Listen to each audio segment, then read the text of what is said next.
In the olive groves of Qarawat Bani Hassan in the West Bank, Palestinian villagers escorted VOA to the spot where Ahmed Assi, a 41-year-old father of 6, was killed during clashes with Israeli settlers just 3 days earlier.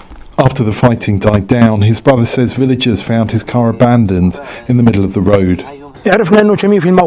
Someone from the town spotted his car in the location where the incident occurred. So we went there, and the people who had been with him searched for him in the last place he was seen. He was found shot and must have been dead for approximately 4 hours. The settlers came from a settlement across the valley.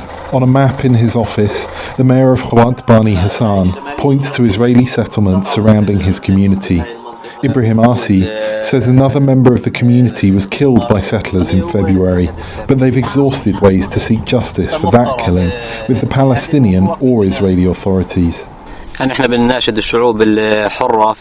call all free citizens worldwide, especially those from America and Britain, to intervene and prevent Israel from perpetrating these massacres and hold them accountable for the actions of its settlers under its protection. These settlers target civilians who lack any means to protect their lands. In recent weeks, the Biden administration has been putting pressure on Israel to stop the violence by Israeli settlers against Palestinians. On December 5th, the US announced it would ban extremist settlers from obtaining US visas, following repeated requests to the Israeli government to control the violence. In the cycle of violence, 31 Israelis, including children, have been killed in the West Bank by Palestinians this year, according to UN data. Rights groups say fatalities caused by Israeli settlers have doubled since the war began, and that settlers are better armed and more aggressive.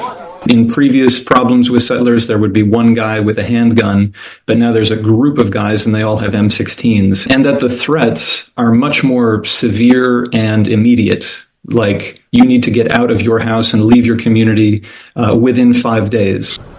In a written response to VOA, the Israel Defense Forces officials said the IDF and civil administration are taking all necessary actions to maintain the security of all residents in the towns and villages in the region.